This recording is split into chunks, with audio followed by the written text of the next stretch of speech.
play as many sports as possible. I think it just makes you a better athlete. So I think there's skills and lessons that athletics teaches kids as transferable skills to any industry. On just being a good employer, being a good leader, entrepreneur, and obviously the more it becomes part of your life, if you go to college and then on to NFL. As you start to experience success, life can get so fast. With intention and time and competence and passion, you can achieve anything. Just grind, and the success is so much sweeter, knowing the price that was paid to experience that moment and that time.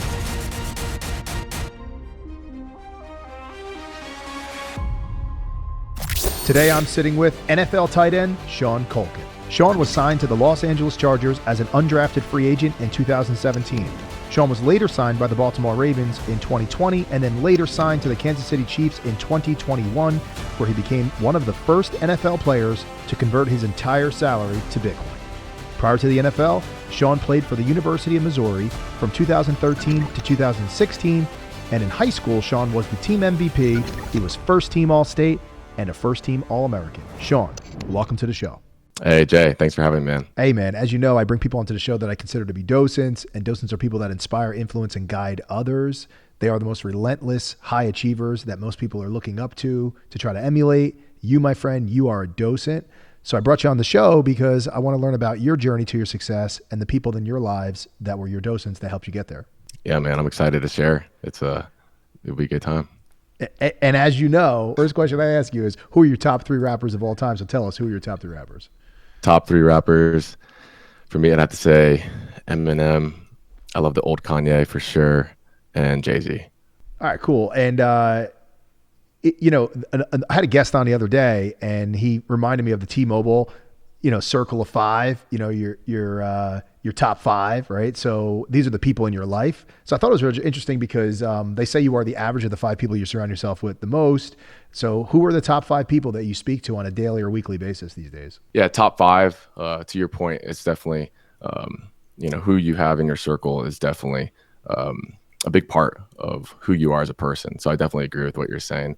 I think for me, as you start to experience success and just, life can get so fast. I definitely want to stay rooted. So I have a great relationship with my parents and my brother. So, that's 3 right there that I talk to daily just to, check in on them, see how they're going. And, there's no one else that I would trust, for advice more than the people that know me the best.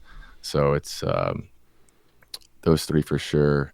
4th is my advisor, my financial advisor. So whether it be for investments that are starting to present themselves, or just my current financial situation, or just seeking guidance on, whenever I'm done playing, I was always thinking about being an advisor. So I'm always trying to learn the operation of, that life.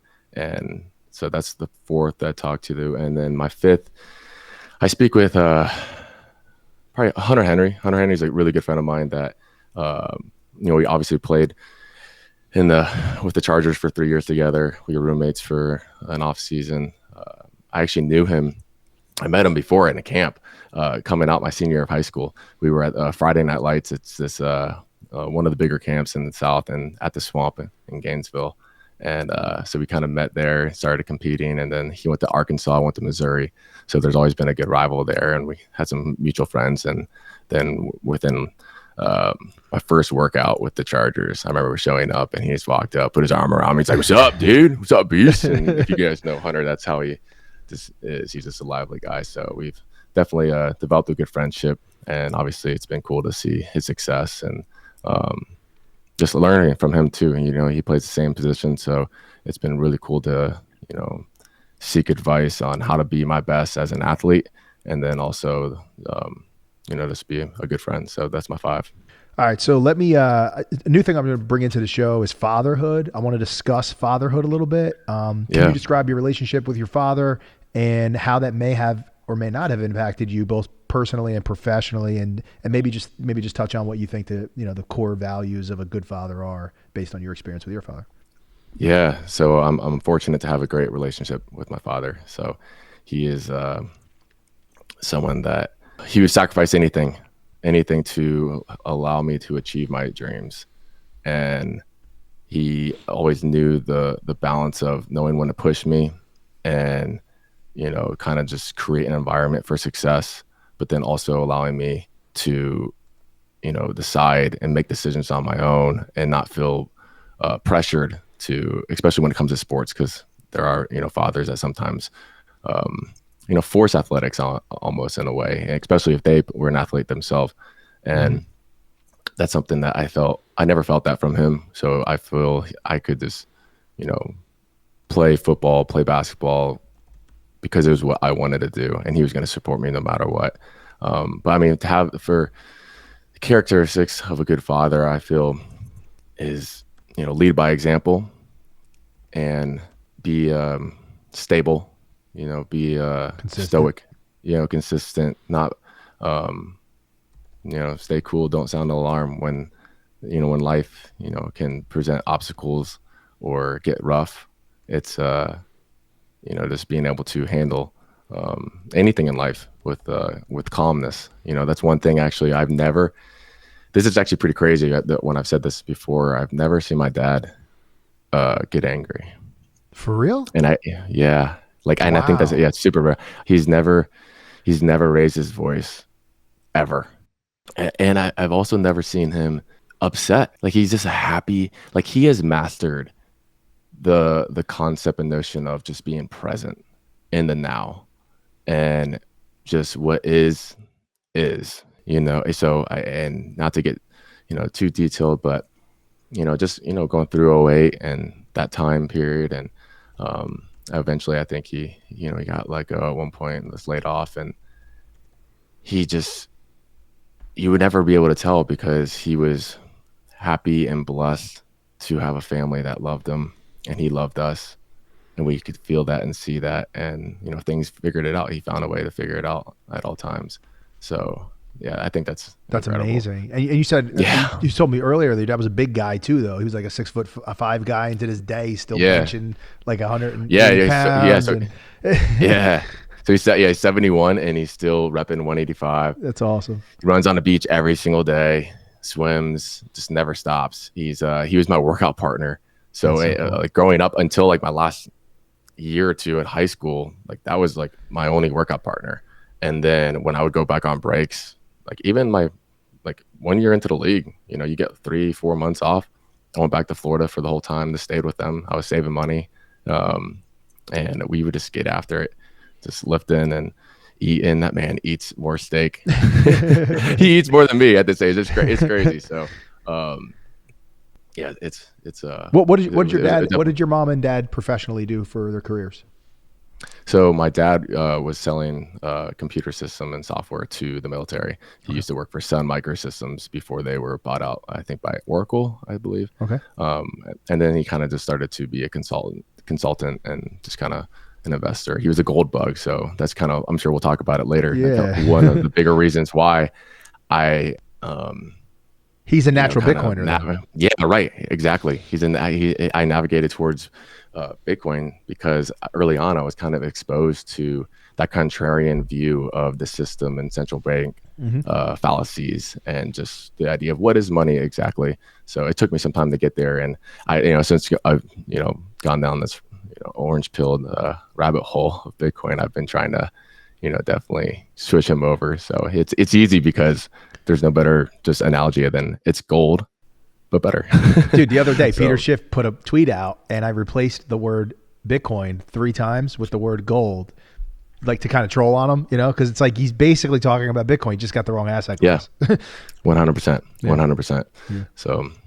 So I read you were MVP in high school in football, first team All-State in football. You've gotten on one of the All-American teams when you were a senior in football, but also read that you played several years in the AAU, and you've told me that you swam, you played soccer, basketball. Your parents weren't really pushing you. You were kind of finding your way as to what sport was going to be the sport for you, or maybe not, but that you figured it out as you kind of went. Tell me about that journey. And do you believe that kids today should be specializing in sports to try to get to professional ranks at a certain point? Did you specialize, or did you continue to play all sports until you maybe went to college? I think you play as many sports as possible.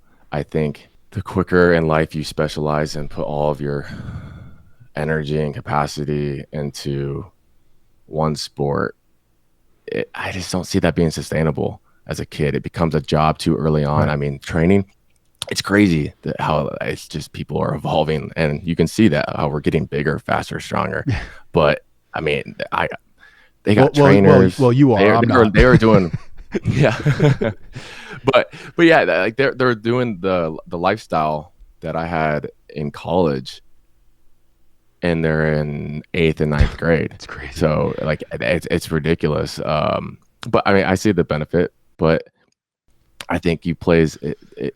The more you do, I think it just makes you a better athlete. So playing tight end, we all know the overlap of power forward, small forward position, and the success that you could have in the tight end spot. And I think everything served its purpose. So I grew up in Florida. My dad, we would be on the beach and around pools and going on boats. So he wanted me to be a strong swimmer. That was my first sport, so I could just be safe.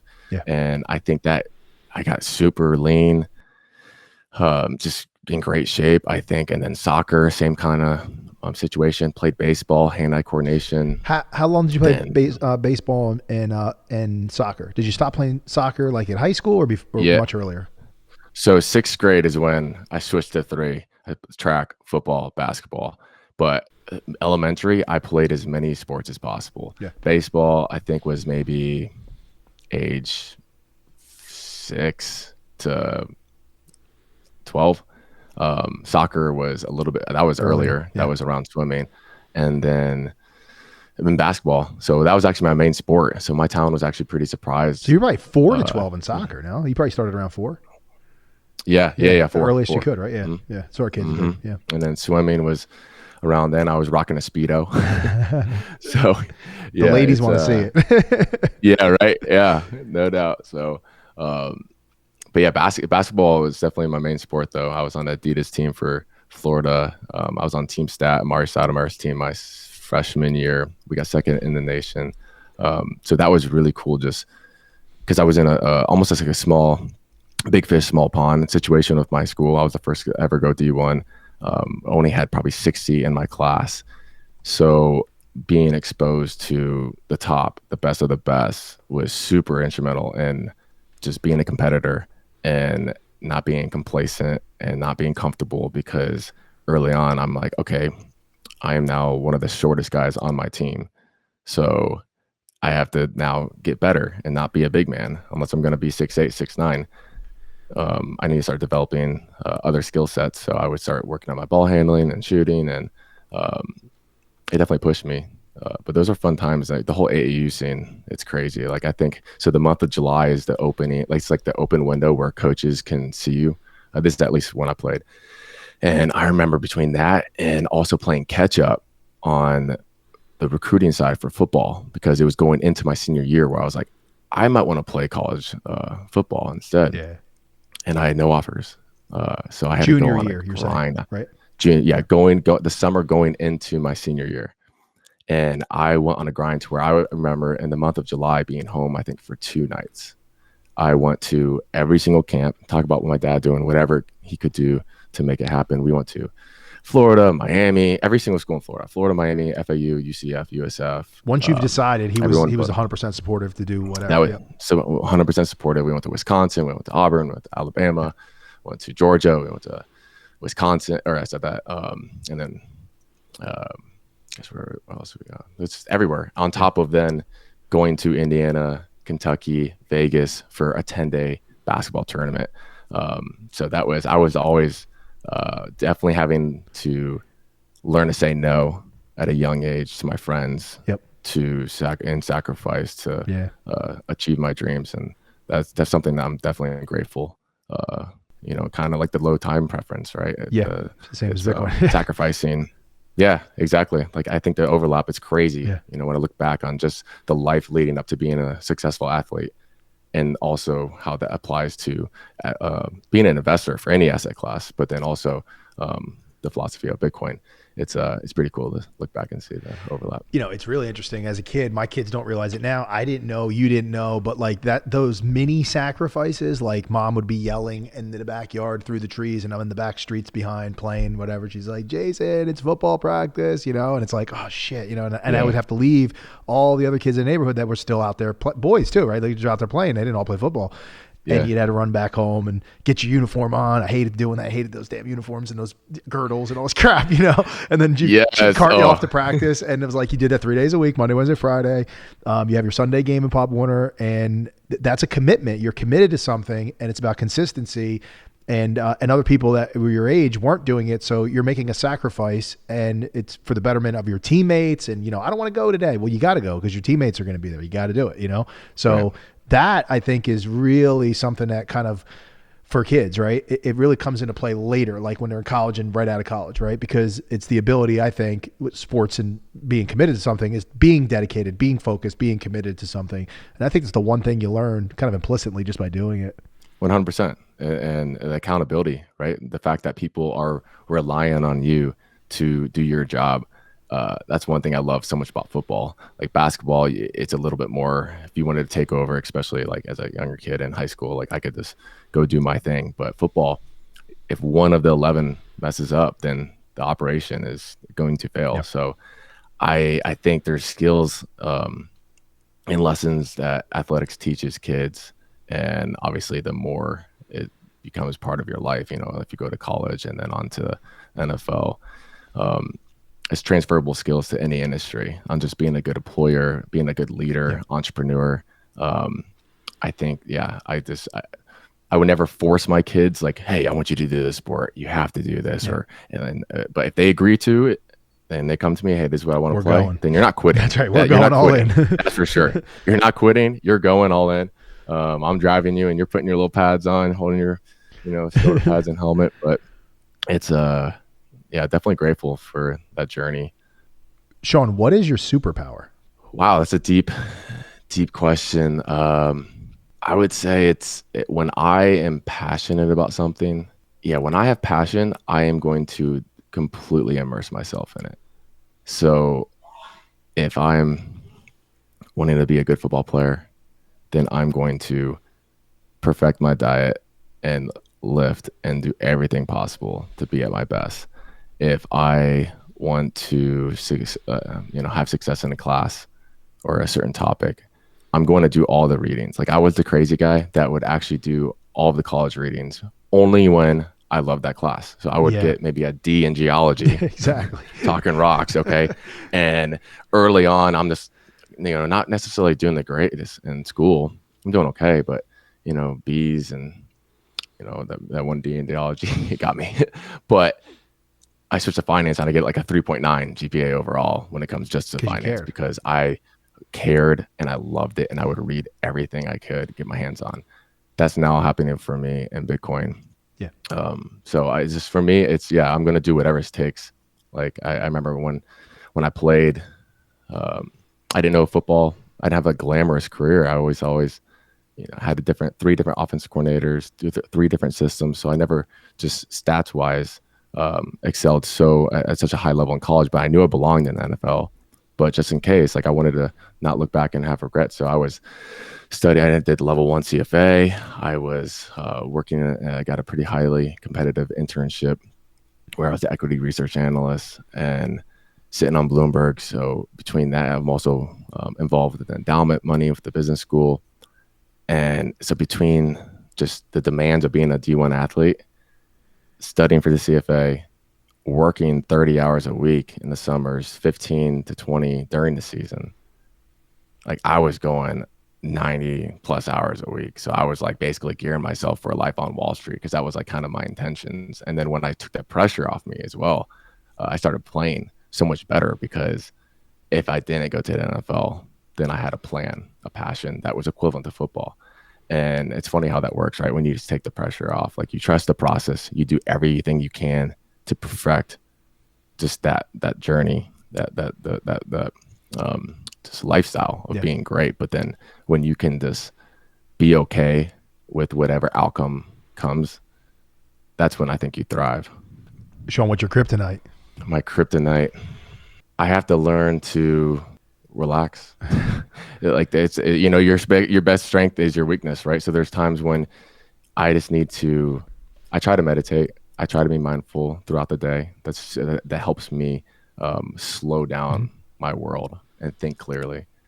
But like if I just have a 3-day vacation or a 3-day weekend, I kind of just that's when my anxiety almost spikes because I feel like I have to be doing Yeah. something in a way. Sitting at Like the it's beach like is what? not for What's you. going on? You're not. Yeah, yeah, exactly. So there's times that I will just go too far to where I just don't have um, much left to Mhm. give at my best. Sometimes, like emotionally, I can't be there for people that are close to me, maybe, or physically, I'm just starting to underperform because my body's just telling me all the signs, like, "Hey, we need to sleep and just chill for a sec." Um, and then with that, then anxiety a little bit. So then you start questioning like that my ability to trust my Mhm. intuition and my gut is been huge in having success throughout my life. But then when you don't take care of yourself, then that's not intuition talking to you. That's anxiety, or that's not you actually thinking clear. So the ability to know the difference between the two, and with that, just it's knowing when to take an hour or It's two. funny you bring up the instincts, intuition. It's something I always bring up on the show, and I always say, "Do you feel that that's played a role in your success?" It sounds like you think it has. Do you feel that it's innate, you're born with it, or it's learned experiences, and you kind of develop instincts and intuition just based on your experiences? I was gonna say innate, but then I think about it comes through Yeah, it's like experience, a combination. and you only yes, it's a combination. So and you only develop that innate or that ability to just trust your gut if you learn from your mistakes. So if you're not a fast Hmm. learner, if you can't learn from your previous mistakes, or if you're really smart, the mistakes of others, right? Being observant, seeing what works. Every time somebody, um, put something out into the market and it doesn't work, then that's a signal, right? So you can learn from that. Um, but yeah, I think experience. I think anything. Um, it just might be harder. Like I think with intention and time and competence and passion, you can achieve Yeah. anything. You can achieve anything. It might be harder. It might be harder for you. You might be able to list 10 other people that just have it. They're just born with it and it's easy. And you just see them have this like life that's like that. And good for them. But I think, like I said before, I think anything can be possible. It just might be a little bit more harder. There might be more grunt and grind, which is something that I've had to do throughout my life. Just grind, and the success is so much sweeter. Um, knowing the price that was paid to experience that moment in that time. Did you dream of becoming wealthy as a kid? Was this a goal of yours when you were younger? And when I say kid, maybe high school. I mean, who's thinking about money when they're real little, right? But like maybe even college. Like, when did you start focusing on money? It wasn't then. For there it was in high school, college. I think it was always wanting to feel secure Right. and starting linking the money to time matrix that like what is money, like what is wealth, right? Like it just salary doesn't necessarily mean wealth. If based off expenses, it's Yep. self sovereignty and being able to do what I want with my time. And that didn't come, I think, until college, where you start getting some injuries and you start facing some adversity. Then you question like why you're doing it and what is it for. So you have to be very intentional with what you do with your time. And that's when I started, okay, realizing, okay, payout. Like when I give something to somebody, when I provide a service, when I provide value to the world, like what do I get in return? And yeah, money. And then the younger you are, then it was all about like, okay, high dollar amount. Like how can I get as much cash as possible? Or like what can I do to know that this is going to be something that will make me future dollars going forward? And just through time, that's evolved, and more than just the dollar amount, and more so a lifestyle, and also, and yeah, not to, correlate everything to Bitcoin, but like, and then where am I placing it? But yeah, that to sorry, I kind of rambled on this answer, but to really, answer, it didn't happen in high school because I was just trying to be a great basketball player and then be a great football player and have fun with my friends. Yeah, like who's thinking about And this when just, we're I've like, always no wanted to one's be thinking about it in optimal. sophomore year of Yeah. high school, right? Some people are. Warren Right. Buffett was, Yeah. but most people Right. aren't, Yeah. right? Yeah. But I Yeah. think towards I've always wanted to once you got to high optimize school, you're a though. Division I athlete, So you're probably thinking, okay, the NFL's it's getting closer. It's possible, right? Like when you're in high school, you're like, yeah. yeah, it's a pipe dream. I got to see if I can get picked up by a D1 team. You get picked up by a D1 team, and you're like, this might happen. I might actually make some good money here. It all depends on how good I am the Yeah. next 3 or 4 or 5 years, depending how long you played in the league. If you're one of the best in college, one of the best, you get picked up your Right. junior year, right? And if you're an average player, Yeah. maybe Yeah. 4 years, and if you're an average, maybe slightly below average earlier in your career, you get redshirted, and you kind of, or depends on how you may be really Sure. great. Like Florida's had some guys over the years, even Florida State when the '90s and stuff. It's like these guys play one season, fifth year senior, and that's how they get found, right? In the NFL. It's Yeah. like, because Yeah. Yeah. everybody's a starter for It's crazy. 1, maybe 2 years if you're really good, right? Like, and then you see some of these guys that are like Right. 4-year starters in college are breaking records. I mean, that's just like massively gifted and puts a lot of work in, and that's rare. It's pretty rare. But at a certain point, you were Yeah, like, it is, okay, yeah. I'm gunning for this, I guess. So probably around college is when you start thinking about the business side of football, right? Yeah. Yeah. And I also, it might have not been, okay, what will give me the most money? I just knew that I belonged in the highest Yeah. level of competition for whatever sport. Did it even matter? Like, right? Because when I played, it was like, if I could get picked up by any team, they pay me any amount, I would have played in the NFL, right? I feel like anybody, unless you're one of the best, you're thinking like, I Yeah. set my price, right? It's a little different, but anybody else is like, I just want Right. in, right? Yeah. Yeah. You just went in, and to say you played at the highest form of competition, like, what is it? Like 1% will yeah, go to just, like the few that go to play collegiate Yep. sports, and then from there to go, professionally, it's that's what drove me, like, to defy the odds. I'm not supposed to Exactly. do this, right? Like, you're not supposed to be there if you're playing probabilities. So making it, like, just proving doubters wrong, like, that is definitely something that can drive Yeah. somebody. But yeah, it's especially too, if you look at my story, is like, being Yeah. undrafted, right? Like, if you're talking about, just playing probabilities, like, there's the chances of you making a team are so low. So like, you have to have that mindset of always betting on yourself, otherwise you won't make it.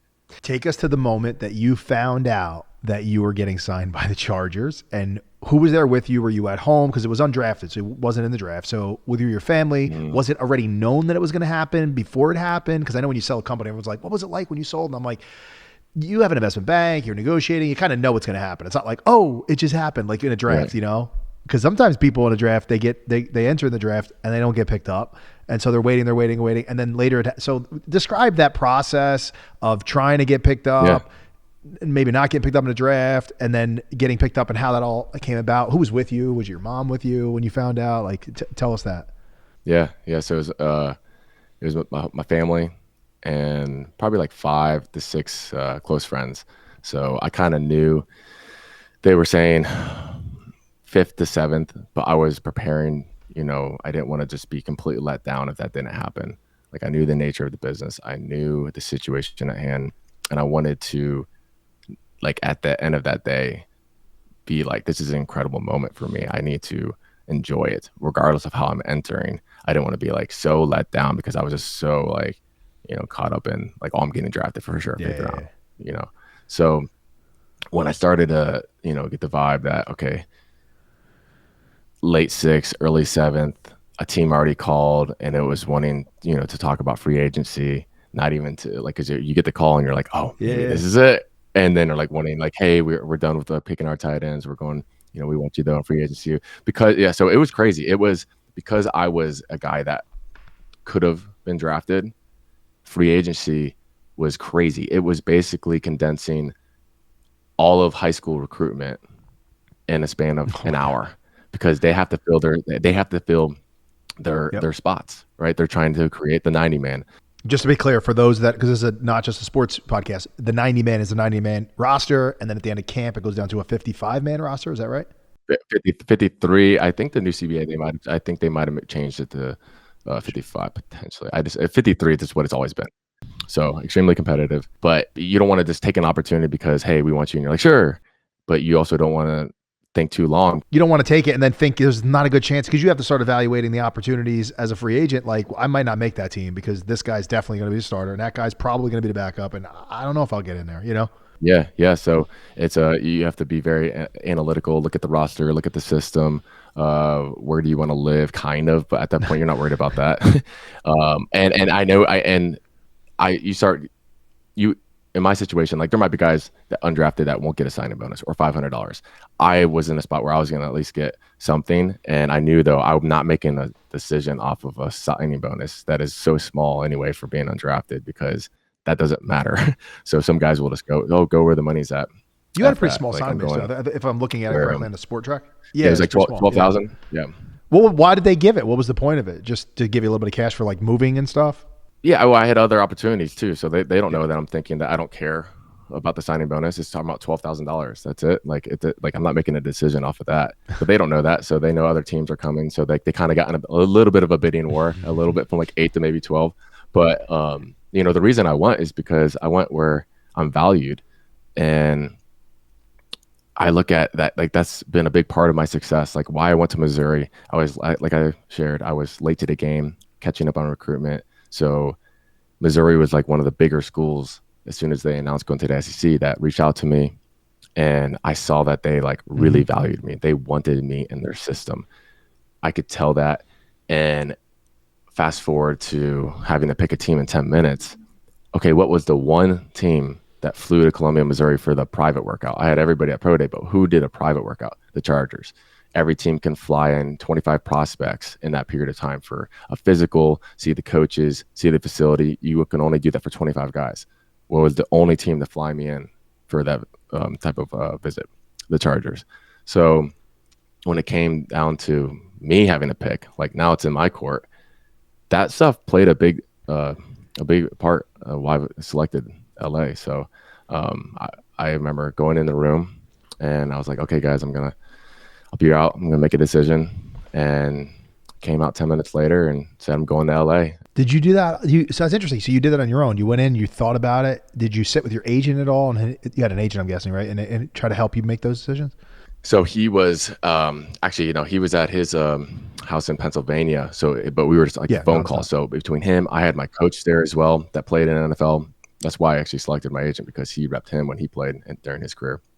And so we have like 3 different phones, just like calling different teams. Like, hey, you want? Okay, cool. Boom. Next one. Like, so you're computing. I probably talked to 15 different teams, and yeah, it was crazy because my parents could hear on speakerphone like the head coach for the Bucks, and I'm at the time back home with them in Clearwater, Indian Rocks Beach area, in Florida, and they're like, okay, yeah, he's definitely gonna pick the Bucks. I can't wait. He's coming back home, and then I come out and announced going to LA, and my mom, she was so happy, but then she just started crying because I think she just wanted me back. Yeah, but she was so happy for me, and but that process was crazy, bro. Wow. You didn't exactly get a Tom Brady contract, but it's a lot of money, relatively speaking, compared to most people your age, and certainly most people, I think, in the world. Did you make any like big purchases or anything when you signed in 2017, or did you just immediately just start saving, or like what were you thinking? So saving, man, it's I'm extremely frugal.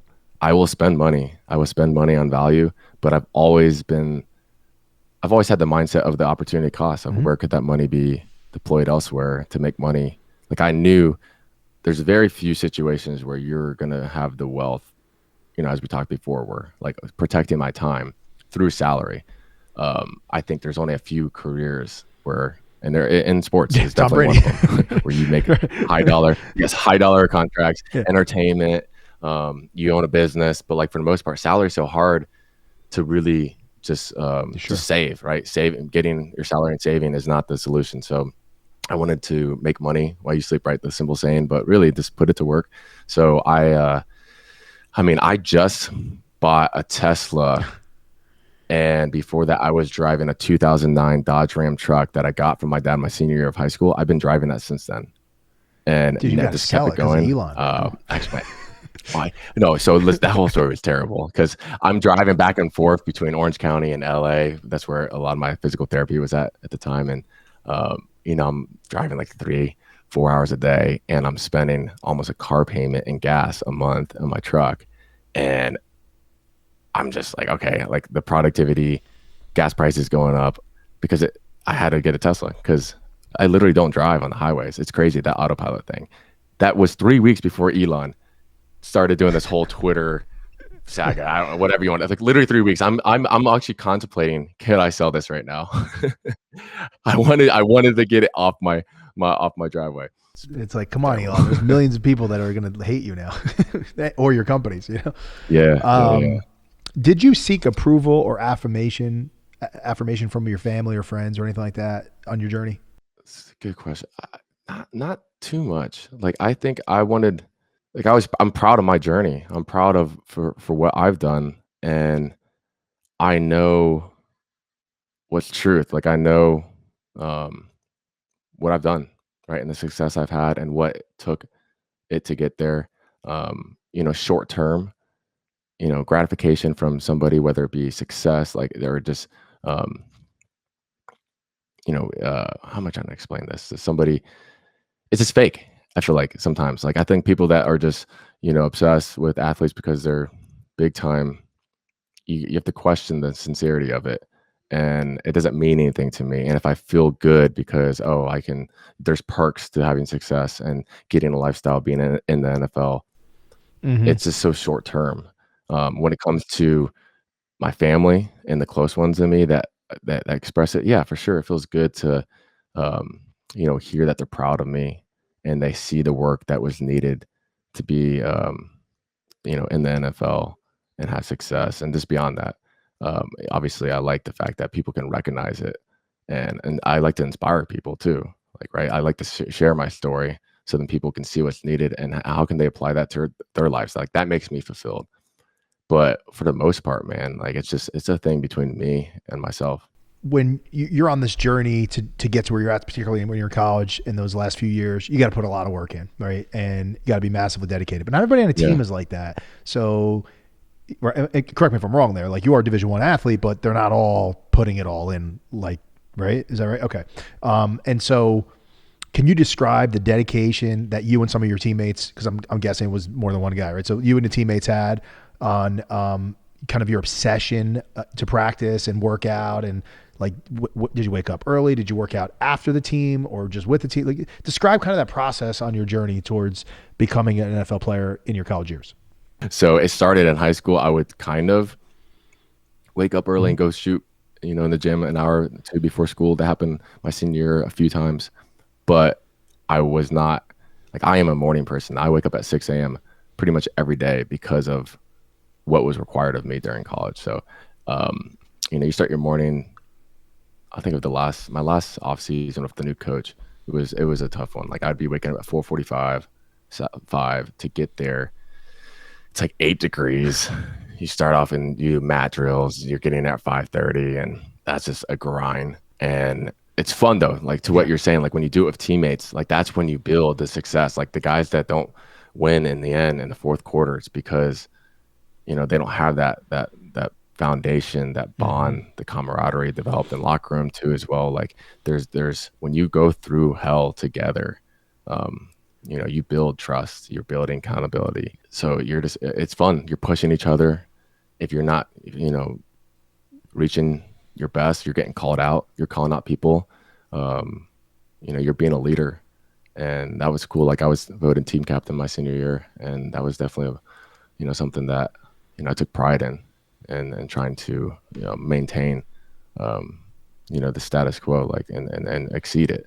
And it's yeah, the amount of times that I'd stay after, like that was always me. I would always be the last Yeah. person to leave the field. I'm always working on my craft. If my body was torn up and I couldn't move, then I'm just catching or I'm just doing steps because I know when it comes to blocking, you have to be a master technician, Yeah. especially at the tight end spot. That's one thing I love about my position is to move a guy that's 295, 300, and I'm 250, right?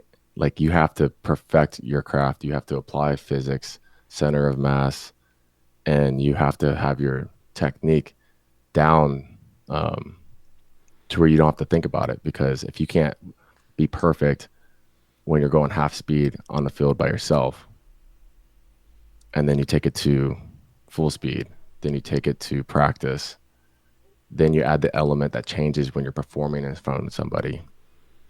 It needs to be to where you're just reacting. And if you don't have that base of mastering, your craft, I mean, you're just going to be terrible out there.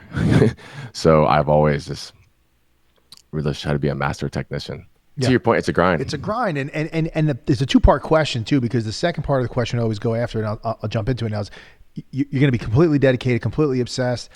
You might have had college girlfriends or something like that. Sometimes they don't understand. They're like, "Come on, we got to go out, blah blah blah," and you're like, "Nah, I really can't." Da da da. Or did that ever put any strains or pressure on any personal relationships? The dedication that you have. Yeah, 100%. Especially when I started taking academics seriously. So, like, if you want to be everything I just described as an athlete, and then now you're waking up early to be, a good student. You're reading, you're studying, you're trying to learn, not just BS and this memorized stuff. Like you're really trying to understand what's being taught. That takes a lot of time. And then also the best part, not the best part, but a part of, the journey of being a college athlete is celebrating the wins with your teammates, right? So you still want to maintain that social life. You still want to go out, and that's part of it, right? That's being, at a bar after a game and you just had a huge upset. Like that's kind of part of, that journey of like building trust to where you keep playing well. Like the best year that Mizzou had, where I think we finished top 5. Like we definitely would go out after the games, like, and we're not just, destroying our bodies with like, going pushing the limits. But I mean, that's definitely part of it. So when you're trying to also establish, intimate relationship with somebody and do it right and like really pursue them, to be a potential wife, that's hard. So, and yeah, and it's not unfair, but it takes a certain type of partner, right? That understands you and doesn't want to, make your, your level of play on the field decrease. So I had a girlfriend my sophomore year through early in my junior year. And when I started taking school serious, that's kind of when it started to fizzle out. I just felt like I was always trying to just optimize. I always try to be rational and make the best decision with my time. Were you able to accomplish a work-life balance, or you were like, I just got to focus on this right now. I'm young and this is important. And if she's on board, she'll get it. And if not, I got to just keep doing this for now. And somebody else will come along that gets it. That's what it ended up coming to, right? And that's why it didn't work out. But I think obviously I wanted to try. And then to make it all happen, something's going to have to be sacrificed. And I made the decision then it's not going to be football and it's not going to be school. So sure. I definitely gave it a go, but then I probably started to realize, like to what I said earlier, like my kryptonite, like spreading myself out too thin, and it starts to impact me negatively elsewhere. I had to make sacrifices to get where I'm at today. Last question on this, and I don't want to move to Bitcoin, is I always like to say your success in life is a function of having opportunities presented to you and then making the right choices. But then you sprinkle a little bit of luck on there too. I think there's some luck in life. I get a lot of heat from my high achiever friends on that. They're like, "Give me a break. There's no luck in life. Hard work and dedication equals luck." And I'm like, yeah, mostly, but there's some luck, I think. And I'm not trying to convince you. I'm really curious. What do you think? How much of a role do you think luck has played in your success or in success in general for people? It's funny you asked that question because I'm literally thinking like what was needed to make the team. And yeah, like you have to be ready to capitalize. Like the opportunity will come. Opportunities come and you're either ready or you're not. But there's definitely luck. I think there's some level of luck to a little bit things just falling your way. Right. It's just something that happened to give you the opportunity. So I think of when I signed with the Chargers, I show up, I'm undrafted rookie. Every rookie, if you're drafted or not, you start at the Yep. bottom of the depth chart. Obviously, if you're drafted, you work your way up very quickly, and you have a lot of opportunities to fail. Like you have years to fail and still be around. Undrafted guys, you might only get one shot. And I remember when I was there in the offseason, they had a former player come back and speak, and he was saying, don't like when you get cut, because there will be somebody get cut from 90 to 53 in 3 months. Don't say Yep. you didn't get an opportunity. Oh, woe is me, man. I got screwed, man. I should be in the league. Opportunity will come. It could be one, it could be 10. Be ready.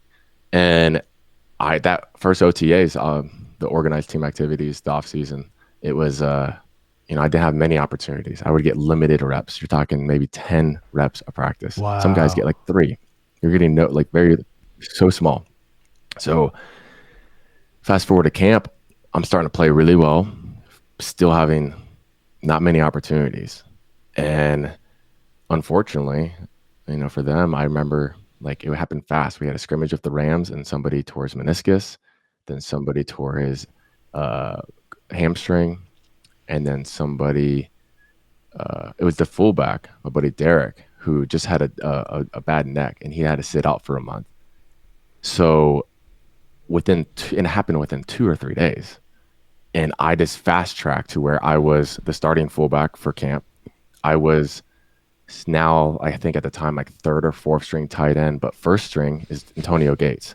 He's not playing in preseason. So he pretty much doesn't, that's, you might as well not even be on the Yeah. roster because he is not playing until week 1. Hunter Henry, second string. That's like their franchise tight end. All their money's like he's the picture, right? He's got limited reps. They're going to be, smart on the risk standpoint with them. So within the first series, I'm in the huddle at fullback with Hunter at tight end and Philip Rivers, and I'm starting like within like that like third or fourth snap on in preseason. And I started getting I know friends that were there has to be luck in some capacity because I know tight ends that were undrafted that would get 4 snaps a game for the 4 Yeah. games and then they got released. I was getting probably 50 to 55 snaps a game, and I knew I had to run with Yeah. it, take it and freaking run. And I just started playing at a very high level, and I didn't even play that much my rookie year, but I never was released because I had that film in preseasons where if you were to release me, I wouldn't make it through the waiver wire. I would go elsewhere. So even though I wasn't, utilized a ton in my first season, I was always on the active roster because they had to. And so I like to your point, I think it's you got to be ready. It will come, and obviously you just hope that little luck comes your way to open up the door. I want to talk about Bitcoin. And before we get into how you decided or what influenced you to decide to convert 100% of your salary, which I think you're the first NFL player to do 100% of your salary. Russell was the first to do, I think he did 50%, if I'm not mistaken. Before we get into that, why don't you tell us how you discovered Bitcoin and what was your aha moment for Bitcoin? So I already talked about my dad, obviously early on. So that played a part in just already thinking to where I could, see Bitcoin and its properties and be inclined to want to know more. It had my interest.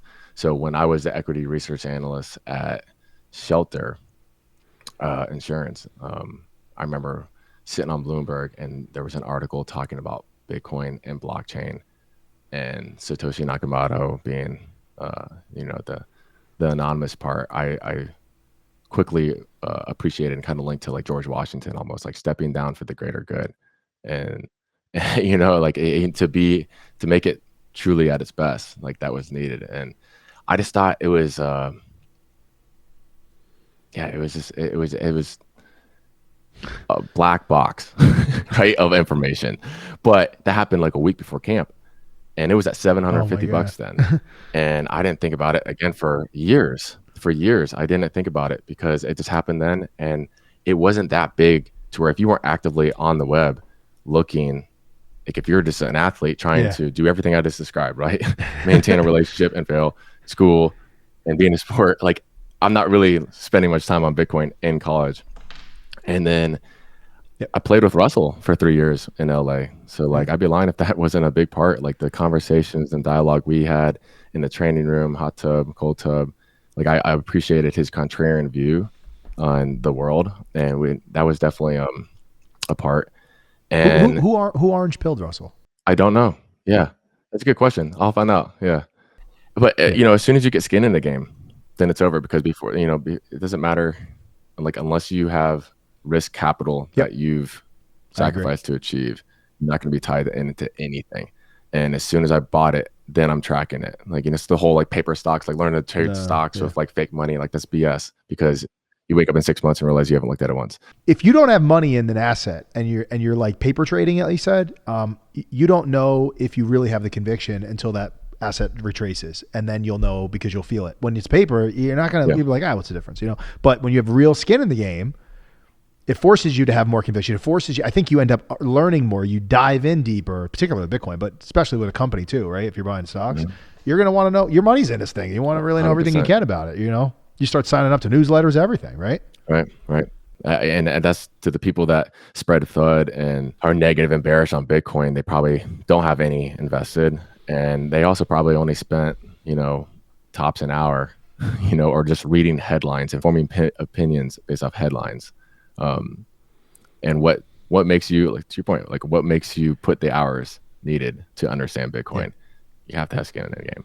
So as soon as that happened for me, I just went down the rabbit hole, and it started with like the macro, view, the outlook there at first, just given what happened March 20 on, and just on a stimulus and the monetary policy that I kind of foresee to continue at least for the next decade, maybe.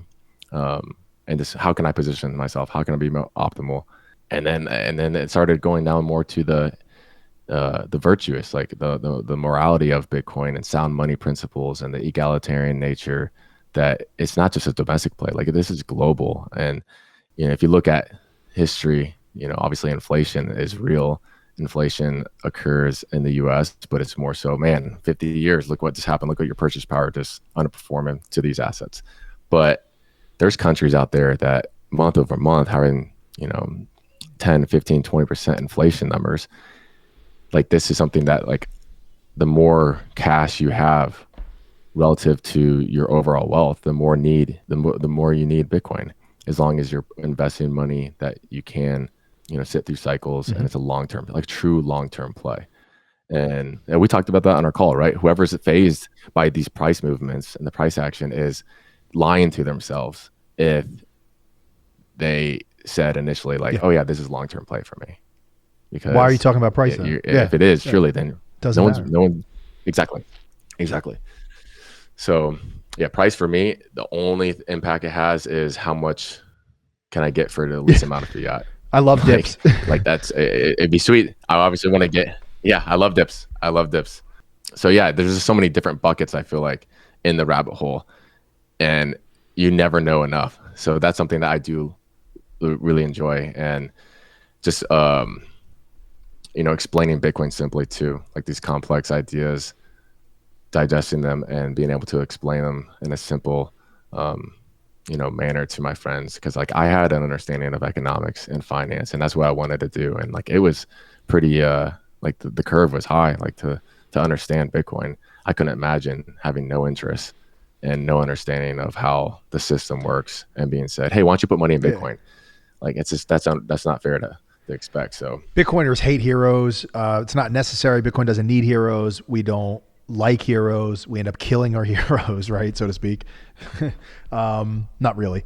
But Elon's an example, right? What do you think of Michael Saylor, and what kind of an impact do you think that that's had on Bitcoin over the last year? American Hollow came on my show. He calls him Rookie of the Year. The guy learned about Bitcoin a year ago. He's the most famous person in Bitcoin these days. Yeah, he's definitely Rookie of the Year for sure.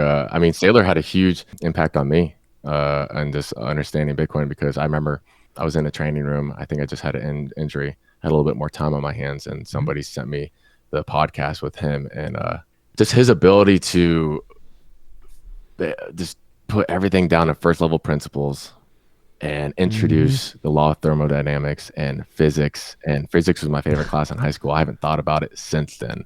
Didn't go. I went all of college no physics. And then I start hearing him like this, and I'm like, that's just fascinating. Like it really had my interest.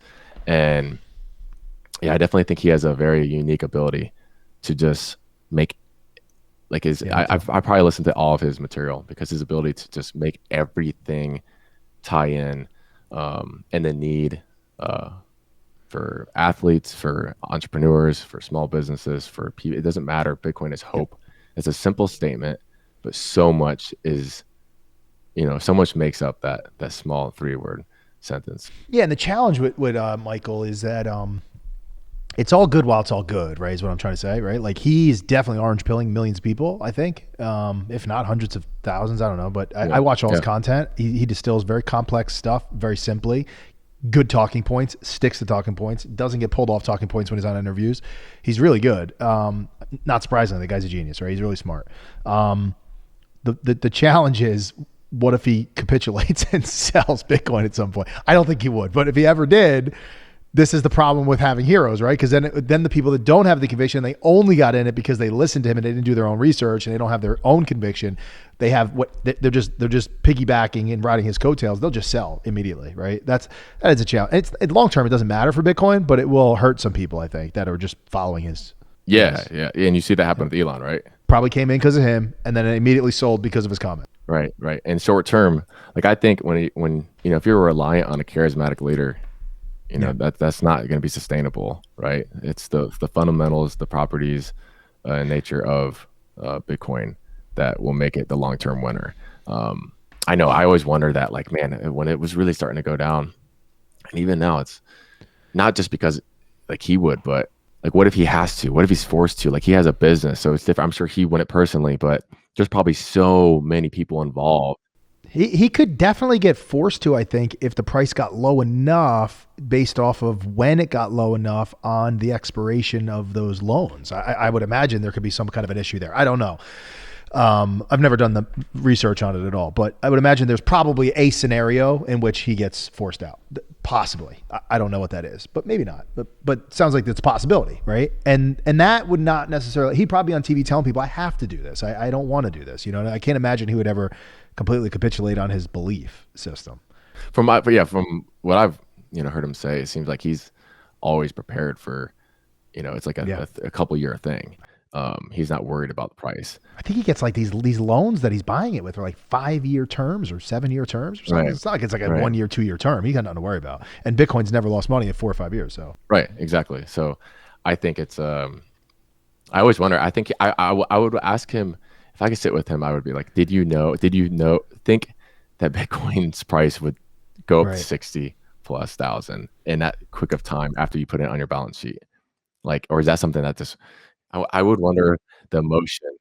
Having heard him a million times like you, he probably has a canned response for, I don't time markets, I just want time in the market or something like that, right? Yeah, that's gotta be crazy to say that, and then it just goes up and then now it's going down. Like with my announcement, that was something that I had to prepare myself for, is volatility, and knowing that people that don't understand it the way I do and see it the way I do will definitely what they say to me will be derived from the price. Oh, you're crazy. It's going down. You just lost all of this. Okay. Yes. What's going up? Sean, you're amazing. You're so smart. Like, I remember like one time I just put on my Instagram story something about Bitcoin, and companies are going to put it on their balance sheet. And like literally 5 days later, that's when Tesla did it. And people are like, you're profit. Like, it's like, I didn't know that. Come on, man. It's just people are definitely emotionally driven. So that's, as an athlete, that's what I've developed an iron stomach, right? You score a touchdown, you win a game, people are praising you. You miss a block, level stack, drop the ball, and the same. Why do we even bring this guy on the team? On Twitter. I'm on phase. Look, I thought you were just saying I was good. Yeah, right. Exactly. So, what percentage of your net worth have you put into Bitcoin so far? Or what has it grown to or dropped to? Like as of today, what percentage? Yeah, no, because it's high now because I just put more. But did you get it at 29? Did you get in there or when it dropped? Yeah, recently, not much. I was still trying to wait for the wire transfer. Every time I try to send money from my account to my exchange, I'm always just, it reaffirms the need for why is it taking this long? This doesn't make sense. But I would say not accounting for the salary. And now I'm probably like 30 to 40%, but then that's not, accounting for the salary. So you'll be 100% in the next 5 years because of the growth. Yeah, most likely. Yeah. Right. Yeah. Yeah. Yeah. With especially with the salary due. And then basically I'm at the point where, Yeah. yeah, like I haven't bought equities in a year, all of 2021. It's only Bitcoin. So I mean that, and as it grows, it will just continue to be more. And I'm in a spot where I'm trying to match Yeah. my Yep. position size with my conviction, and then also account for my burn rate and knowing, when football ends, just being prudent and smart. And then as soon as I get a situation that's okay, now I'm starting to have cash Start flows come buying in again. and it's a little bit more, solid, like this is what it's looking like. Yeah, then I'm back to I probably will get majority, like definitely majority of my wealth. What if we're all crazy? We're lunatics. We're just complete lunatics. All of us in Bitcoin. We're just completely absurdly, obsessively lunatics on this, right? And we're wrong. Have you hedged against it? Yeah. How can you hedge against it? Like what is the alternative? Right. I mean, that's why I ask people, I'm like, okay, I don't care what you think about Bitcoin right now. Just in this current economic environment, like what asset class right now do you trust? What's giving you, Mm-hmm. like, do you trust the valuations? Do you trust the growth needed? Why is it growing? How sustainable is that? And then when it comes to cash flows, like, is that giving you real yield? Like, is it actually positive, or are you paying people basically to hold your money? So I think that's a part, what makes Bitcoin attractive. Obviously, if you look at just its history. But if you're wrong, you have to humbly just be wrong. At some point, I don't know what would be needed for me to feel that. Like, obviously, I'd have to just like price. It wouldn't have to be linked to price necessarily. It would have to be released as what's driving that price to go down. Like, did the investment thesis change? Did Bitcoin fork, and now it does have the properties that we like? Exactly. This is leading into another question you're about to answer. So I just want to say, what do you think the challenges or the hurdles for Bitcoin might be that could be that we're wrong? Like, what are the challenges, the biggest challenge in your mind to Bitcoin that could affect price or adoption or growth or anything? Well, I think right. I like to be like a currency, like long term. Eventually, I think it would have to Tax maybe be purposes. Yeah. classified different than property. Yeah, for tax, I would think Mhm. that it doesn't make sense. Do you think it's necessary for it to be a currency, or can it just stay as a digital gold store of value? I think I don't know if Hyper-personalization. I'll Yeah. experience it being a currency in my lifetime. Maybe, like, I think Mhm. it's the store of value. It's the gold. I like it's you can move it faster. It obviously can be a currency, but like to be to where the price is stabilized and it makes sense to use it efficiently for purchases. I don't know when that would happen. Obviously it depends on the different Sure. countries, right? I'm just more so when I was speaking towards the U.S., but you see obviously with Mhm. El Salvador And making a legal Paraguay. tender. Paraguay did it too. Did you see that? But like Yeah. I think right now it's a store of value. Yeah, right. Yeah, yep. Exactly. So I think it would be really interesting because I mean Michael talks about this too, like what makes it so great when it comes to just like insulating, like what's not gonna Yeah. just leak out energy, right? Which is basically inflation over time. And when you compare it to real estate, Yeah. property taxes, although small, albeit small, like that over time is just losing its value. I would wonder what would happen if they started taxing Mm. Yeah. Bitcoin Yeah. like unrealized gains. I wonder that if you Can unrealized they gains, if you do taxed it, that as it it's by almost like a property. itself, right? I don't Like, or it would know. have I to be don't all know. assets. I mean, I guess can they pick out one asset and say, Right, I guess they right. can do whatever they want, right? I mean, and we could just vote all those son of a That's bitches out. yeah. That's the only concern I think. Bye bye, Yes, Congress yes, people. exactly. So because I mean, yeah, no, government involvement, like the whole ban, like it's too big. Like that for me is not something that's structurally gonna, Bro, you know, 48 million Americans have some Satoshis at this point. That's pretty high. It's way higher than I thought. right. And it's Mm. growing. The network effect is real. It's growing. It's like the amount of people that are unbanked but that have a phone now can have sovereignty of storing money. That's beautiful. And yeah, but I think right now for the next decade, it's the energy usage, right? I think that's the next thing that we'll get through, and it's going to become political. I think it's important. I'm starting to see that now. But that the beauty of it, I think it Yeah. transcends politics, though. I think it's just gonna take some time. Like, the light bulb clicked for me when I was in a room talking to somebody that's hardcore conservative and a hardcore liberal, and we're just talking reform, solutions, how can we make the world better, right? And I've never been in a situation where you can agree Yeah. with two people that are on extremes in the same room. Like, you're either not saying what you really wanna say, or, like, it's blowing up. And when I introduced Bitcoin, it was cool to see how, like, people, like, there was agreement. It was calm. It was very it was yeah, bipartisan, or partisan. So yeah, I think that's probably the next wave, I guess, for Bitcoiners is it becoming political and the whole energy FUD debate. So obviously you're famous for, announcing that you're going to take your 21 salary in 100% in Bitcoin, which is amazing. That led you to some amazing stuff, right? You got to meet Jack Mallers, right? And they brought you down to the Bitcoin 2021 conference in Miami, and Yeah. you spoke on stage there. How has that experience been? What kind of doors has that opened up? What kind of doors do you think it's going to open up outside of the appreciation of the asset that you're purchasing? But like, just you said you want to be a financial advisor at some point. I'd imagine with your clients, you're going to want to push some of their money into Bitcoin. Why don't you talk about how that's kind of going to change? It's going to likely change your life, or what kind of impact it's had so far, and where do you think it's going to lead to?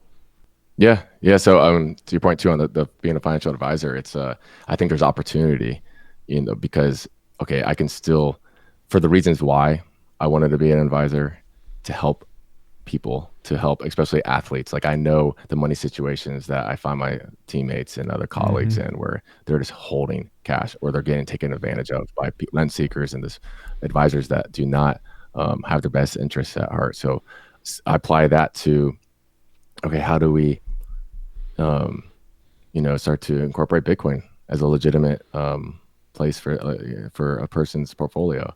So I think there's opportunity there right now. Obviously, to your point, like, I definitely have met Yep. so many cool people. I'm probably on this podcast because of the event, like going down to Miami. I've met so many people. And that's one thing Tight cool community. about Bitcoiners. I think everyone's just so genuine. I think if you're smart and you want to do good for the world, it's inevitable that you fall into the Bitcoin life. Yeah. And it's been really cool the last a month and a half, to just meet so many cool people. And Well, I found it's very altruistic, right? Like, a lot of people in Bitcoin are trying to help other people because they feel like they've gotten to a point of self-sovereignty and independence, financial independence too. And even if they're not quite there, I know a lot of people like on the Clubhouse app, the drop-in audio app. I met a lot of people that aren't millionaires yet, but that are in Bitcoin, but they're going to be future millionaires. There's no question in my mind, right? A lot of them are not whole coiners, as they would call it, right? It's so weird. There's a term for whole coiner, right? But they're like, they own whatever number point something of a Bitcoin. But over time, like, that will probably be one Bitcoin. We'll talk about this in a minute. Actually, that's one of my next questions. Is your prediction on 10 years from now what Bitcoin will be? But people have a prediction for that in the millions. Most people, some people 500,000, whatever. But these are future wealthy people. So then they're going on this app from a very altruistic perspective of trying to just encourage other people. Hey man, don't miss this. You want to front run the institutional money. It's coming at some point, and you can get in now because they have a process, institutional money, on how to get approvals before they can get in, and it takes time. And then there's a price drop for 50%, and that freaked them out if they were contemplating it possibly. So maybe it's gonna take a little bit longer for some of those institutions now, but eventually it's inevitable. Like Elon said when he bought it, it's inevitable, right? I think. So that Bitcoin community is very interesting. I've never met a community or been a part of a community in any capacity. I did ad tech, internet stuff. Like, it's not tight like this. And they're not out to help you. They're out to help themselves and other communities, right? This particular community, me telling you to buy Bitcoin has no impact on my price whatsoever. It doesn't help me. I don't care if you bought $1 million of Bitcoin. It doesn't matter. It really doesn't. It might matter in a millisecond or so on the price, right? But like 10 minutes from now, we all forgot. And you know that? Michael Saylor announces, I'm buying $500 million worth of Bitcoin. He buys the $500 million, this is like a week ago, and says, by the way, my average cost on the 109,000 whatever Bitcoins that he has now is like 26,000. And then the price dropped after he bought it. It's just like, so that goes to show you that, like, when you're telling a friend and they're like, oh, he's probably only telling me to help it. It's like, bro, how much are you possibly buying? He just bought $500 million worth of it. It went up while he bought it, and then it slowly retraced, right? It's not about one purchase. It's not about a lump sum. And individual friends is not going to help me at all if they buy it. It's going to help me if a billion people buy it or hundreds of millions of people, incrementally small. What's more likely to help us is institutional money coming into this in the short term on price, right? But anyway, I find that really interesting that this community is legitimately concerned with trying to help other people. And there's not a lot of communities that I've met that are really like that. Yeah, and they're investing like so much of their time, right, to do whatever it is to be good, make the world a better place. Like, honestly, right? I truly believe that. Like, no, you're not seeing people do that for any other asset. Bro, let me tell you, let's put it this way. So you're into the financial markets a little bit. So you know who Ray Dalio is. Ray Dalio is famous for his all-weather portfolio, right? And he's telling us about his all-weather portfolio and how he invests 55% bonds, 30% equities, and then he's got some commodities and stuff. And he's actually recently said, I don't know if you heard, that you should buy some Bitcoin. So that's a positive, right? Yeah. What is it? I think he said 20% of your gold should be converted or something like that to Bitcoin, which probably comes out to those numbers. Yeah. What was interesting about the Ray Dalio thing that I'm bringing up is that you talk about this community and this asset class, everybody's trying to help each other. Hey, Ray, why didn't you tell me about the all-weather portfolio 25 years ago when you were doing it, making all that money? Now that he made billions of dollars for him and his investors and LPs, he's like, this was my playbook that I had for the last couple decades, right? Why didn't you tell me that beforehand? Oh, that's right. You don't want everybody doing this because if everybody's running the same playbook, it doesn't work anymore, right? So it's a zero sum on Wall Street, right? Exactly, right. It's different because they're not purely long only. There's long, there's hedges, right? So they're shorting, they're doing all kinds of wacky stuff with derivatives. He's not going to, it's complicated basically, right? And he's not going to tell you while he's running the playbook what the playbook is because it changes the playbook then, right? So everybody, don't listen to Ray Dalio with his with his all-weather portfolio strategy that he's been telling you the last couple of years, because that playbook's gone. It's out the window, bro. Right. And well, that's, I mean, as retail investors, like whenever you see it online, like you're probably too late. Like I've been burned like that. Like you see something, you think you're ahead of the game and you buy and it's probably the top. And unless you have that long time horizon and it's beyond just trying to make a quick buck, then people are getting hurt. Like, so that's the difference for Bitcoin. I feel like we're here. We beat the institutions. The retail investor is the inner circle. Usually it's like it spreads out and it's like we just maybe get a little bit of alpha and it's gone. That's why they hate it so much. And I think they and that's why, right. Exactly. Right. That's why they're doing everything they can to get the price down, obviously. I think then enter, right? And like they want to get as much as possible for the least amount of money. So it's an ego thing, right? But it's I think that's the beauty of it, to where like people always think it's a scam. Like I get mad, and it's like, when Michael talks about like, what if it's like it's the one asset where we're literally just all putting our energy into, like knowing that it's going to appreciate, and it's like, does it benefit me long term? Like, and to your point, no, it doesn't in the short term, but like long term, like it's incentivizing all of us to just do good, to want to provide value and then place it in Bitcoin. And as holders, that helps them, but then they would also want to do the same. Like, it's just, I don't know. I think when you look at it through that lens, it kind of changes that whole debate of it being a scam. What is your 10-year price prediction on Bitcoin? To clarify, this is not financial advice. But also, it's I mean, I could see, if you look at just the market cap play of gold and how much money I think is going to shift over into Bitcoin, that is, I mean, the math's simple, right? Because of the finite supply. When you start looking just at different assets and their market cap and projecting on how much will start to just slowly just infiltrate Bitcoin, I think obviously, I think in the short term it'll go 100, then it'll hit 500, probably have your big pullback. But to 10 years, if you told me it's $1 million, like I'm not surprised by that. Like it's gonna be $1 million, I think, at some point. I always am hesitant on saying a time because I have no clue, right? I have no clue. So 10 years, it's gonna be $1 million. That's not really what I'm saying, but let's just say I wouldn't be surprised. But until then, it's laser eyes to 100K. You wouldn't be surprised if it was $1 million, and you also probably wouldn't be surprised if it was a couple 100,000 10 years from now, because anything could happen on the pressure is one way or the other, basically. Right. And we can't predict in the short term. I guarantee you on that 10 years from now, like 2030, 2031, the general market's either all in and it's just going pumping, right? The general market meaning like traditional investors, or they're doing everything in their power to try to suppress that price, right? Mm-hmm. Because they're so fucking wrong, right? So They're shorting the hell out of right, it. They're doing whatever they can to try to right. make that price go Exactly. down, I guess. But it's inevitable. There's nothing they can Right. do Hmm. at this point. It's gonna be interesting how the next few years work, because it's like once we get over this whole little energy thing and just like government involvement, Do you like think that the ESG energy argument debate, do you think that's kind of hurt this particular bull cycle? Because we're in cycles, obviously, with you looked at this yeah, plan B right, sure. stock to flow, right? So it looks like this one, do you think this one was disrupted? Or because I talked to American Hodl, a bunch of my friends, they're like, nah, I think at the end of the year, it's going to be like 2017 is going to pop again. What do you think? I think it's still gonna pop. I think by 2022, I would bet, if I was a betting man, I think it'd be more than what is that now?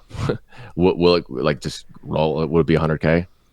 Again, I think it's more likely to maybe be around 100K than not in the next couple of years, like, and complete this cycle. But I don't know, like for me, like that's when what gave me more time to like when I started understanding Bitcoin the most is when I stopped worrying about the price, because Yep. you're wasting time. I only watch the price when it starts coming back to around 30 right now, because you have a test at 28. Yep. And if it breaks through, it could sharply decline very quickly in 20 minutes to an hour. Yep. And you can get a great buy. So that's when I start looking, and I got my stuff open, and I'm like, let's rock and roll, buddy. Put those limit orders in, or whatever. But that's it. Like when it's up higher, I'm not even paying. I don't care about new all-time highs. I don't really care about that, because it'll do what it'll do, and it will come up and it'll come down. But when it starts to test certain support levels, it makes sense for buying the dip opportunity, in my opinion. For sure. Yeah. No, I mean, I still, yeah, like we're there now, and I'll check it like maybe, but once a day I'm gonna see the price of Bitcoin. But it's different. It's different than like I don't have that emotional connection to it to where I'm like freaking. How often do you get text messages when it's dropping from friends? My birthday just happened June 11th, and a bunch of people were like, "Hey, we hope that Bitcoin like starts to turn around for your birthday." Like, and yeah, so there's a lot of people that will send me the eyes, Yeah, like yeah. Bitcoin question mark with the eyes, and then I'm usually like, okay, let me go check the price, see what it's like. Okay, it's going down. That's part of the game. Well, you got to understand, these are people that see you have all this great success, and haters love to hate, bro. So they're like, I got this on him. I didn't buy Yeah. Bitcoin, and he said I was stupid, and I got to buy it, and he's trying to orange pill me. And I know he's an NFL athlete, but you know what? How's your Bitcoin doing now, Sean? Right, exactly. The cognitive bias. Everyone wants to seek on negativity. It's much easier for people to do that. When you orange pill people, they always call you and hit you up when it's dropping. They don't call you Right. when it's going up, Exactly. because they don't Yeah, have any conviction exactly. yet. Right. You can tell real quickly like who's actually in this and who's done the Yep. research based off how Exactly. they respond to price. So that comes with it, and I feel like it's weird. I was gonna say like an ambassador, but like if people are talking to me about their concerns, then I'm going to See, I don't think there's you know, anything just- wrong with that, being somebody that's helping other people orange pill them and bring them up the curve on the understanding of Bitcoin. I think it's great, and more people should be doing that. As you expand out to like 100 million people doing that, to 20, 30 million people, or 20, 30 people rather, you get to 2 billion people that are learning about Bitcoin or something. It just grows and grows, and it compounds. The knowledge is spreading. So I was asking about Michael Saylor, and the reason why I brought you on the show, right? I mean, you are influential. You're a person that's taking, you have high conviction at this point. You take 100% of your salary in Bitcoin, which is indicating to people, this is a person of influence, somebody I look up to. Maybe I should think about that. Why is he doing that? And then they start looking into it, So it's great that you have that conviction, and I think it's helping people discover it. Yeah, I appreciate it. Yeah, it was basically this when I had that level of conviction. It's like, well, what can I do? And then it started turning to, okay, well, this is something I want my salary in. And then at first it started with a small percentage, and then over time I was talking and no, it's 100%. It's 100% of my salary. Who got you to the 100? Was it like Jack Mahler's, or you did it all on your own? Like, who was like, dude, why don't you just do the whole thing? Like, who did anybody tell you that, or? Yeah, so that was me. It was me and my girlfriend. Yeah, so we were just kind of talking because I wanted to make her comfortable. This is like, because something that she was coming along the ride for, right? So it's like just being transparent, and she was awesome. Just being, supportive. I couldn't imagine having to every day convince her, right? So she was cool with that risk, and she understood it, and that's it. It was basically between me and her, just on the 100% part. I wanted to know the dynamics and the mechanics on how you're doing this with Jack. Like, what do you guys do? Because the team's not buying the Bitcoin and depositing coin to you. It's happening they're paying in USD at the moment, and it converts. Is that kind of how it's going on? Yeah. So yeah, it would just be converted. Yeah. So it's and that was one thing that I had to be very clear about when marketing is like, hey, we're paying you in USD, you're converting it instantaneously to Bitcoin. So it's just through Jack on chain. Just I'm dollar cost averaging Bitcoin. That's what it is. Okay, and then are you taking is he holding back a portion for expected taxes, or are you taking the risk? Oh, you are. So you keep parsing it. Right. So it's just being deducted. Right. So it's already being deducted. It's just whatever's left that's going straight over there. So it's very simple. It's And you probably set up your, like, I forget what is it called, the W-4 or something like that. You probably set it up so that they overtax you a little yeah, bit, so you don't have to worry about right. right. Mhm. Yeah, Yep. yeah. They'll give you a refund essentially. Exactly. Yeah. Exactly. Tell the IRS I want it in Bitcoin. Yeah, right. Yeah, no, yeah. Please, IRS, can you pick in Bitcoin, please? So That's so funny. it's fun, man. Honestly, like I look back and I reflect, and it's just an exciting time, and I'm grateful to be in this position and to have an impact on others, and to be as transparent as possible, and inspire. That was my whole point, my purpose. Why? People were like, "Oh, I missed that. I missed the run. It's too expensive. I got to go buy Doge," and I was like, "Okay, well, I'll DCA Bitcoin, through 2022." Like that's my level of conviction and skin in the game. There's nothing else that needs to be said. More people should be doing what you're doing as athletes for the reasons we know about Bitcoin. But the other thing is they should be doing at least, maybe not 100%, because like you said, you should invest to the level of your conviction. But I think more should be doing it as a hedge against inflation. Because to your point, a lot of the athletes, and I have entrepreneur friends that sold companies for lots of money, 8 figures, 9-figure numbers, and a lot of people sit in a lot of cash because we were great entrepreneurs, but we may not understand public markets as much. Same thing with athletes, right? You're great at what you did, but you're like, what do I know about the stock market? Like, these guys are just rent seeking on my money. Like, what are we doing? Right. And if somebody didn't have an advisor and they were just holding cash, Yep. That's just something that they're not educated on, and they need guidance. But I know guys that are holding cash that have advisors, and I don't understand that. And I think it's 75% of athletes go broke a couple of years out of the league, and I would like to think that we've made change, and we're starting to be smart, cut expenses, and invest money smartly since that docu series with the 30 for 30 on broke. But now if you're holding cash doing the right thing in this economic environment, like I think that you're still inevitably going to maybe fit that statistic. Like that's what's happening to cash, and it's a silent tax, inflation, and it's increasing. Right. And the whole CPI debate, it's just like, well, like, and that's why it's changed. The narrative's changed where athletes are running. Yep. Like they're asking me, like they're talking to me, Russell and Jack, and it's changed from, I almost think like not too long ago, it was probably viewed like Doges right now, like, oh, super fun, it rips. But like now it's legitimate. It's different, right? It's actually a store of value, whether or not you know the properties of Bitcoin and the fundamentals. You are experiencing inflation. You understand that that's where Bitcoin's value is. And when you're trying to buy a home and you're trying to send your kids to, college and spend tuition and healthcare, like they're experiencing inflation, asset inflation. Mm-hmm. And obviously now recently we're experiencing, prices going up like everywhere, and especially in California, like that's happening. And whether or not it's transitory or structural, a true structural change, that'll be determined. But I don't know. I just look at the situation, and obviously my conviction is there, but I just think Bitcoin will survive and will succeed regardless of what its use case almost is, like as like the narrative. Like, will it be a currency? Will it be a store value? Like, who cares? It's designed to be what it is. Its issuance rate is so transparent. It does not discriminate. It's non-discretionary. It eliminates all of human error, and I trust that more than I trust people over time. That eventually are selfish and they make decisions to help them, and we see, what that can do to a system long term, and that's where we're at. Like, again, it doesn't matter if you are bullish on Bitcoin or not. I think we're all are concerned and kind of don't know what's next on what asset class to put money in to preserve long term. Hey guys, there you have it. NFL tight end Sean Culkin, first NFL player to put 100% of his salary in Bitcoin. Sean, thanks for coming on.